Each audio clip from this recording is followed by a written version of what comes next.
थे? नहीं लगाए थे। 6 के 6 सेट बन चुके हैं। कितने से बन चुके? हाथ उठाओ।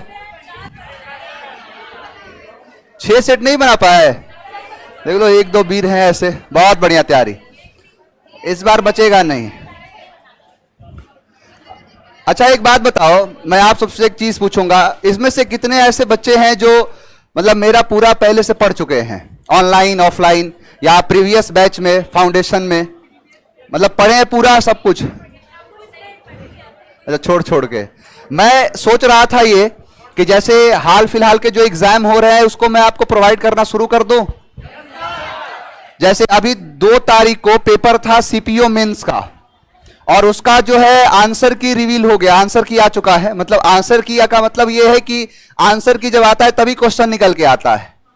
तो क्वेश्चन उसका आ चुका है और क्वेश्चन एकदम लॉलीपॉप पूछा है। मतलब यह समझ लो कि 200 क्वेश्चन आते हैं, 200 क्वेश्चन में 120 क्वेश्चन तो सेट से आ गया। जो सेट आपके पास है, जो सीट आपके पास है, उससे 120 क्वेश्चन आया है।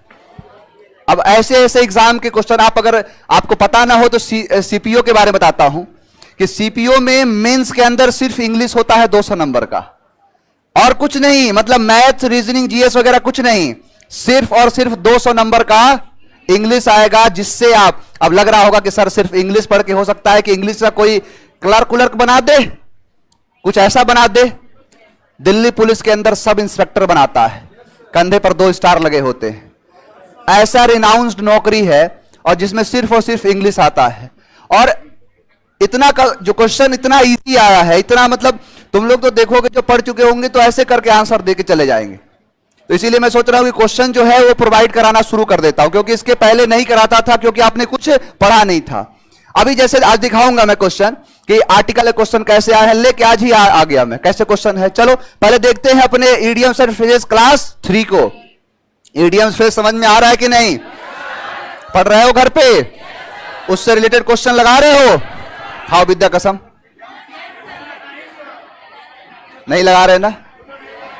ऑनलाइन वाले बच्चे तुम लोग भी बस कंप्लेन करता है कि सर ऐसे ध्यान नहीं देते, ये नहीं करते, क्वेश्चन नहीं लगा रहे हो। क्वेश्चन नहीं लगाओगे तब तक मुश्किल नहीं, नामुमकिन है, एग्जाम निकलने वाला नहीं है। आओ देखते हैं, पहला शब्द है to take the bull by horn.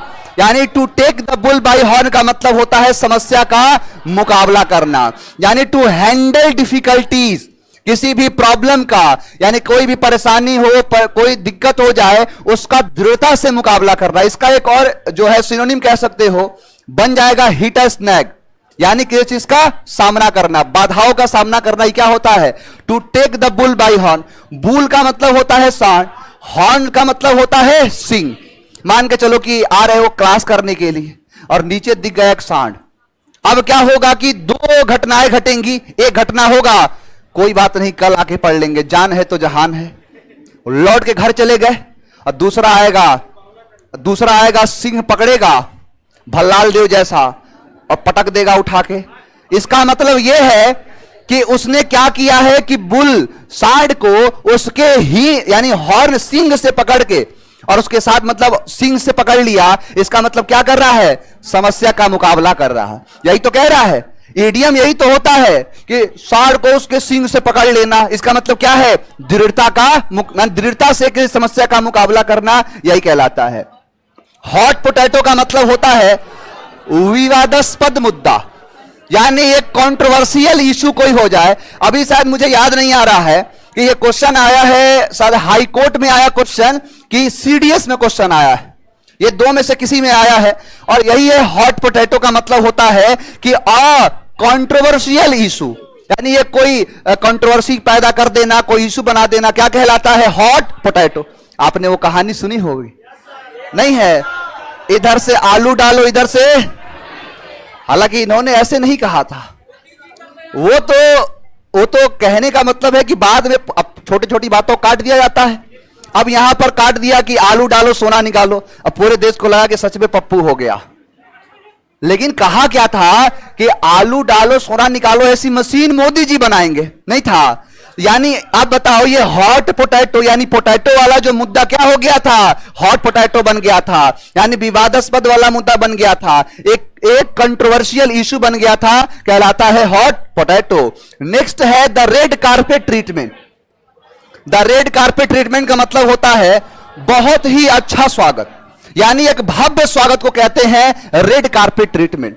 आपने देखा होगा कि जैसे दूसरे देश के बड़े बड़े जो जैसे नहीं आता, विदेश के कोई प्रधानमंत्री आ गए, किसी देश के राष्ट्रपति आ गए, तो उनके लिए रेड कलर का कारपेट बिछाया जाता है। रेड का मतलब लाल और कारपेट का मतलब होता है दर्री, नहीं है, कालीन को कहते हैं, दर्री को कहते हैं। जैसे ये है, ये लगा है ना, तो यही है रेड कारपेट। यानी जब उनके स्वागत के लिए लाल कलर की दर्री बिछाई जाती है, वही क्या कहलाता है, रेड कारपेट। शादी वादी में देख लो, मान के चलो बारात लेके आने वाले हैं, तो उनके लिए नहीं है हरियर, रेड भी बिछा देता है, क्योंकि पता है ना कि आज तो आ रहे हो जिस खुशी के साथ, तुम्हारे जीवन का दुख यहीं से कल से स्टार्ट हो जाएगा। हम तो इतने दिन से झेल रहे हैं, अब बारी तुम्हारी है। यानी रेड कारपेट बिछाया, आओ तुम्हारा भव्य स्वागत करेंगे, क्योंकि जीवन का सबसे आखिरी खुशी है ये तुम्हारे लिए। तो रेड मतलब लाल, कारपेट का मतलब दर्री, ट्रीटमेंट का मतलब होता है कोई भी उपचार, जैसे औपचारिकता को कह सकते हैं। यानी रेड कारपेट ट्रीटमेंट का मतलब क्या होता है, बहुत ही अच्छा स्वागत। लोग रेड कारपेट बिछाते हैं किसके लिए, अच्छा स्वागत के लिए। नेक्स्ट है थ्रो डस्ट इनटू समवन्स आई। तो नॉर्मल शब्द है, आंखों में धूल झोंकना, है कि नहीं। आंखों में धूल झोंकने का मतलब धोखा देना, यानी थ्रो का मतलब होता है फेंकना, डस्ट का मतलब होता है धूल, समवन मतलब किसी के, आइज मतलब आंखों में, किसी यानी किसी की आंखों में क्या कर देना, धूल झोंक देना, यानी धोखा देना, यही तो होता है, धोखा देना, आंखों में धूल झोंक दिया, धोखा दे दिया।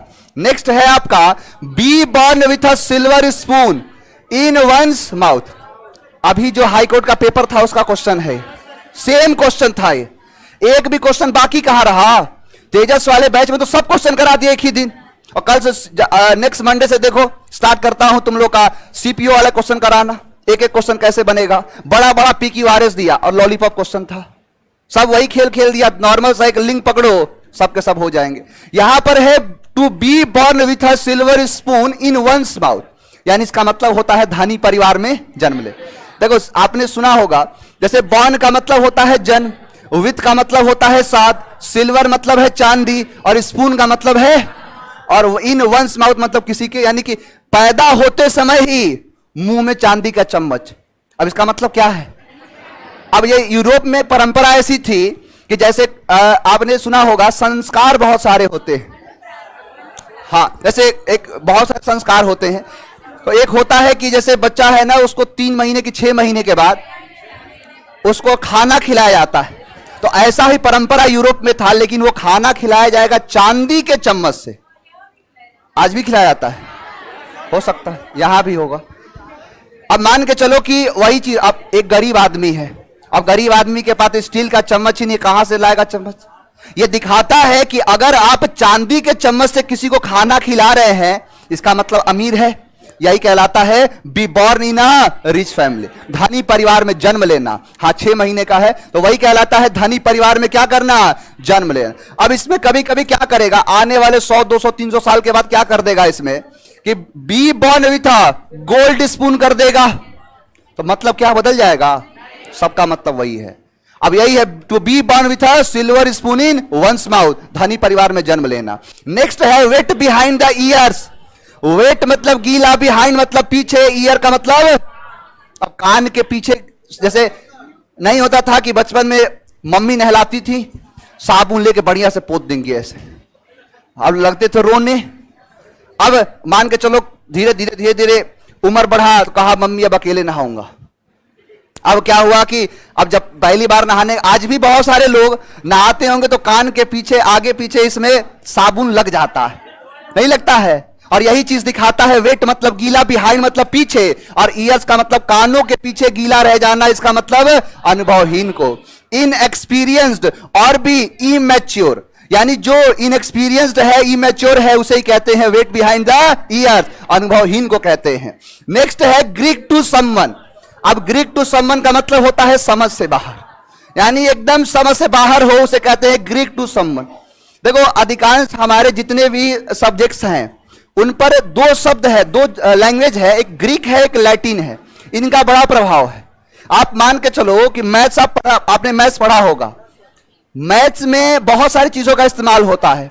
हम अंग्रेजी में पढ़ते हैं अल्फाबेट, अल्फा बना है अल्फा प्लस बीटा, दोनों को जोड़ दिया अल्फाबेट बना दिया। इसी में आता है गामा, आता है डेल्टा, आता है एप्सिलॉन है, जेटा है, एटा है, थीटा है, आयोटा पढ़े हो, कप्पा, लैम्डा, म्यू, न्यू, जी, एम, ओमिक्रॉन। आपने पाई पढ़ा है ना, ये रहा पाई, रो, सिग्मा नहीं होता है, पाई होता है। यहां पर आखिरी जो शब्द है ओमेगा, बहुत सारे होते हैं, ये है ओमेगा। और इससे एक और इडियम अभी लगे हाथ सिखा रहा हूं। मैंने कहा एक शब्द है यहां पर अल्फा, है कि नहीं, लेटर है एक, लेटर ए फॉर अल्फा और जेड फॉर ओमेगा। मैंने कहा कि तुम लोगों को ए से लेके ए टू जेड पता है, इसका मतलब क्या है, पूरा पता है, सब कुछ पता है।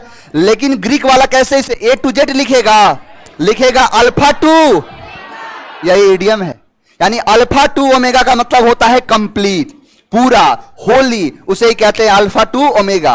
अब देखो, हालांकि ये तो थोड़ा बहुत ज्यादा आसान हो गया। आप देखोगे अर्ली ग्रीक को, देखो यहां पे पहले जैसे आज भी हमारे सिंधु घाटी के सभ्यता के लिखे स्क्रिप्ट को आज तक नहीं पढ़ा गया, सिर्फ ये पढ़ा गया है कि ऐसे चलता है, फिर ऐसे चलता है, फिर ऐसे चलता है। लेकिन आज ये पढ़ा नहीं, कहां से पढ़ा जाएगा, फोटो बना बना के भेजा है। जैसे आज भी लोग बात करते हैं तो चुप रहने को करेगा तो ऐसे जीप लगा के भेज देगा, गुस्साएगा तो ऐसे भेजेगा, हाँ आंखों में दिल बनाता है। अब ये सब क्या है, पिक्टोग्राफी कहते हैं, ऐसे ही हमारे हैं। तो इनके तो और टेढ़े टाढ़े थे। अब यही चीज क्या है कि पहले के देखो अर्ली ग्रीक्स, अब यही चीज बना दिया कि ग्रीक टू समवन का मतलब होता है समझ से। अब ग्रीक भाषा अब पढ़ाने लगूंगा, कुछ समझ ही में नहीं आएगा तो क्या कहोगे, ये सब ग्रीक टू समवन है, यानी ये क्या है, समझ से बाहर है। Something incomprehensible to someone, comprehend का मतलब होता है समझना, यानी कोई ऐसी चीज जो कॉम्प्रिहेंसिबल है ही नहीं, इनकॉम्प्रिहेंसिबल है किसी के लिए, ग्रीक टू समवन कहलाता है। नेक्स्ट है अ month of Sunday. A month of Sunday का मतलब होता है बहुत लंबा समय, अ लॉन्ग टाइम को कहते हैं मंथ ऑफ संडे। अब देखो इसमें याद करने वाला कुछ है नहीं, लेकिन इसका ओरिजिन बताता हूं कहां से आया है। जैसे आपने सुना होगा कि पहले कैलेंडर नहीं था हमारे पास, पहले हम सूर्य और ये तारों से ही समय निकाल पाते थे कौन सा क्या चल रहा है। हुआ क्या कि बेथलहेम में एक बच्चे का जन्म हुआ जिसे हम जीसस क्राइस्ट के नाम से जानते हैं, और वही समय था कि जहां पर एक बच्चे का जो जन्म हुआ है, ये वाला पॉइंट को हमने माना कि यहीं से दुनिया शुरू हुई, और कहा कि ये जो पहले की दुनिया है ये है बिफोर क्राइस्ट, क्योंकि जीसस क्राइस्ट का नाम था। तो बिफोर क्राइस्ट यानी क्राइस्ट के पहले की दुनिया, और इसके बाद की दुनिया को एडी कहा जाता है, एनी डोमिनी, ये है आफ्टर, आफ्टर जो बर्थ ऑफ, इसे लैटिन शब्द है, या फिर इसे सीई भी कहते हैं, कॉमन एरा। अब यही जो है कहते हैं कि बहुत सारे लोगों ने कोशिश किया कैलेंडर बनाने का, लेकिन बहुत सारे लोग कैलेंडर बनाए लेकिन एक्सेप्ट कर लिया गया, पॉप ग्रेगोरी ने कैलेंडर बनाया था, इसीलिए उसे कहते हैं ग्रेगोरियन कैलेंडर, जिसके अंदर 12 महीना होता है, एक महीना कोई 30 का है, कोई 31 का है, लीप ईयर, ये सब उन्होंने बनाया। अब एक व्यक्ति ऐसे थे जिन्होंने कैलेंडर बनाया, कहा कि एक काम करो पूरा महीना संडे का रखो, और कहा कि पूरा महीना क्या रखो, मंडे का रखो, फिर एक पूरा महीना ट्यूसडे का रख दो, फिर एक थर्सडे का रख दो, ऐसे करके बनाया था अलग अलग कैलेंडर। लोग अलग अलग तरीके से, मैं ही कहूं कि काम करो तुम सब नया नया कैलेंडर बना के लाना, तो बनाओगे ना, कोई ऐसे बनाएगा, कोई कहेगा नहीं सर 12 महीना संडे रख दो, एक साल पूरा संडे का, एक साल पूरा मंडे का, ऐसे कर दो। तो यही हुआ, लेकिन यहां से कैलेंडर को एक्सेप्ट तो नहीं करा गया, लेकिन एक वर्ड एक्सेप्ट कर लिया गया जिसका नाम था अ मंथ ऑफ संडे। ऑफ क्या है, प्रीपोजिशन, यहां से पढ़ो, यानी संडे का महीना, यानी एक पूरा का पूरा महीना जो किसका हो, संडे का हो। तो ये टाइम क्या हो जाएगा, बहुत लंबा, यानी अ मंथ ऑफ संडे का मतलब हो गया बहुत लंबा समय। अब एक बात बताओ, मैं अगर आपसे यह कहूं कि संडे की जगह मंडे कर दूं, अर्थ बदलेगा? यानी अ मंथ ऑफ संडे का मतलब हो गया बहुत लंबा समय, अ मंथ ऑफ मंडे का बहुत छोटा समय, दोनों एक ही चीज है। तो कुछ भी पूछ देगा, सैटरडे पूछ दे, वेडनेसडे पूछ दे, थर्सडे पूछ दे, सबका मतलब क्या है? बहुत लंबा समय। नेक्स्ट है a fish out of water. A fish out of water का मतलब होता है असुविधाजनक स्थिति। बचपन से तो पढ़ते आ रहे हैं, मछली जल की रानी है, जीवन उसका पानी है, हाथ लगाओ डर जाएगी और बाहर निकालो, यही तो कह रहा है। यहां क्या है? पानी से बाहर निकाल दोगे तो मछली की जो स्थिति होगी वही बता दो। यानी a fish out of water, अगर किसी मछली को पानी से बाहर रख दोगे तो उसके लिए स्थिति कैसी हो जाएगी? एन अनकंफर्टेबल सिचुएशन हो जाएगा, यानी स्थिति पूरी बिगड़ जाएगी, उसे ही कहते हैं a fish out of water. Next है अ बेकर्स डजन। अ बेकर्स डजन का मतलब होता है दर्जन में 13। यानी दर्जन में तो सुना था 12, लेकिन दर्जन में क्या है? 13 होता है। यानी बेकर्स दर्जन का मतलब है नंबर में 13। मोबाइल रख दो बेटा, मोबाइल रख दो। यानी अब बेकर्स दर्जन का मतलब क्या है? नंबर में 13।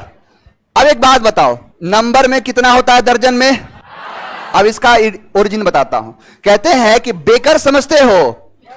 बेकर का देखो, बेकरी एक शॉप होता है और बेकर होते हैं जो पाव बनाने वाले होते हैं, और उसी बेकर की जो दुकान होती है उसे बेकरी कहते हैं ना।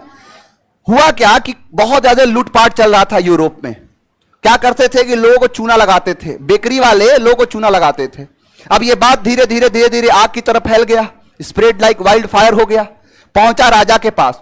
राजा ने सजा सुना दिया और कहा कि जितने भी बेकरी वाले हैं, अगर उनके पास कोई व्यक्ति आता है 1 दर्जन सामान खरीदने के लिए, तो 1 दर्जन में 12 तो सामान देंगे और उनके लिए एक फाइन का आदेश देता हूं, एक उनको फाइन देना पड़ेगा। यानी 12 तो दर्जन में होते हैं और एक जो तुम लूटपाट किए हो उसका फाइन भरना पड़ेगा। और नंबर में कितना हो गया?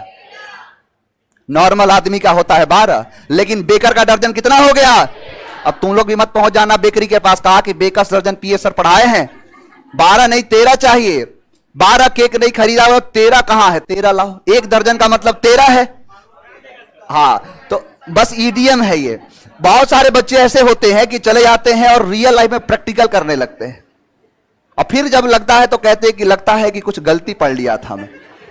बेकर्स दर्जन का मतलब क्या है? दर्जन में 13। समझ में आ गया? तो यही है, नॉर्मल आदमी के लिए 12 होता है, लेकिन बेकरी वालों को एक सजा दे दिया गया जिसकी वजह से क्या हो गया? 13 हो गया। चलो आओ देखते हैं। यहां पर है throw dust into someone's eye, यानी किसी को धोखा दे। हॉट पोटैटो, विवादास्पद मुद्दा। The red carpet treatment, throw dust into someone's eye. 2 बार आ गया क्या? अच्छा, ये वाला छूट गया। To take the bull by horn, कोई बात नहीं, कोई बात नहीं। यहां देखो, ये थ्रो डस्ट इनटू समवन, धोखा देना। Be born with a silver spoon in one's mouth, धनी परिवार में जन्म। वेट बिहाइंड द ईयर्स और great to someone, a month of Sunday, a month of Monday. सबका मतलब बहुत लंबा समय। अब बेकर्स दर्जन, यानी नंबर में 13।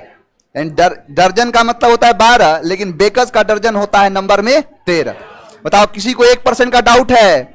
अब बताओ, अगर मान के चलो कि अगर इतना पढ़ाने के बाद भी ना समझ में